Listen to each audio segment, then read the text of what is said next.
Mother, I swear, I'm still a virgin. We can go to the doctor and check. I'm still a virgin. I don't know how I got pregnant. Amaka was a woman known for her own desire for wealth. She lived with her daughter Jane in a small but cozy house just next door to an aging billionaire named Mr. Okafor.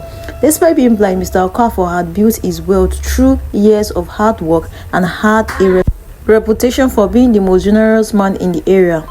He lost his wife some years ago and had a very beautiful fair daughter who was staying abroad. He was very kind to everybody in the neighborhood, most especially to Amaka and other women. Amaka would usually go to him and beg for money, despite the fact that she had enough money to take care of herself and her children, but she still enjoys collecting from people, especially Mr. Okafor. She would always send her daughter Jane to go and ask for money and food from Mr. Okafor because he was generous. "Go, Jane, and ask Mr. Okafor for something," Amaka would say, her voice dripping with impatience. We need it for bills, for food, for whatever, you know. He's rich and generous, just ask."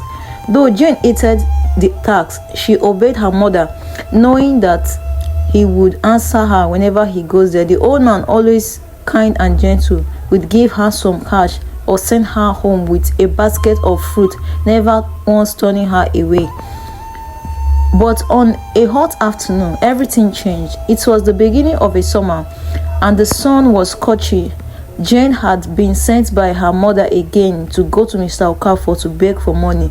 She had walked the path so many times, but this time she has stood at the gate. A thought crossed her mind. Instead of going to ask for money, why not take advantage of the old man's generosity and swim in his pool? There was a large swimming pool at the back of Mr. Okafor's mansion. He usually asks his domestic staffs to take him there to swim, and most of his domestic house were mostly female. Today, she decided to take a deep thinking that if Mr. Okafor didn't hear her, he wouldn't know she was there. She could swim, cool off, and still get what her mother wanted. Without hesitation, Jane slipped past the garden unnoticed and jumped into the pool. The water was refreshing, and for a while she forgot about her troubles. She swam and floated lazily, her mind free from the constant worry of begging for money. Weeks passed, and Jane continued her visit to Mr. Okafor. But something changed in her inside. Her body began to change too. At first, she didn't understand what was happening. She thought it was just a normal pains of growing up. But when her period didn't come, she knew something was wrong. "Mama, I think I'm pregnant," Jane said to her mom one morning. Amaka froze. Her face turned pale, her eyes wide with disbelief. "Pregnant?" Amaka exclaimed. "How? You? You're too young. How could you let this happen? Do you now sleep with men?" Amaka cried. "No, Mama," Jane replied, her voice barely above a whisper. "I haven't done anything like that. I'm still a virgin." Amaka blinked, confused. "But how, Jane? How did you get pregnant while you are still a virgin?" "I don't know," Jane said, tears welling up in her eyes. "I went to the old man's mansion that day when I swam in his pool. I didn't mean for it to happen. I just swam, and since that day, I've been feeling somehow." Amaka's face turned from shock to anger. She was furious, not at Jane, but at the situation. She had no idea what to do. But one thing was clear. She wasn't going to let this ruin her child. It was a taboo for any girl or woman to give birth outside wedlock in her family. "You swam in his pool?" Amaka murmured, almost to herself. Then she turned sharply towards Jane.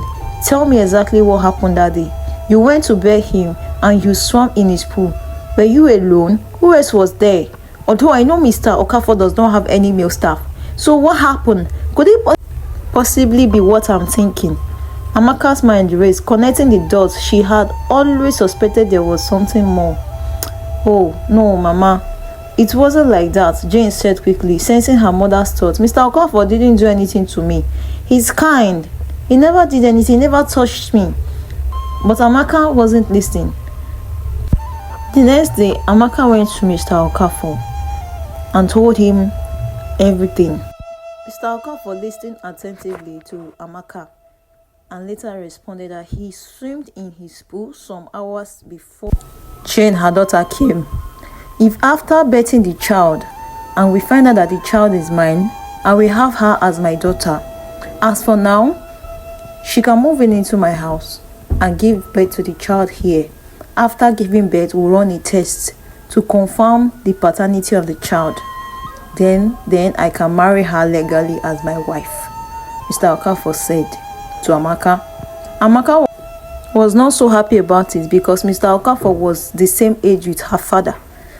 So Mr. Okafor was more of like a grandfather to her daughter Jane. But because of her greediness, she was always sending her daughter to go and collect money from Mr. Okafor, and it landed her daughter into getting pregnant by swimming in Mr. Okafor's pool. Dear listeners, it is good to be contented with what you have. Please, if you have enjoyed this story, kindly subscribe to this YouTube channel and like and share. Thank you.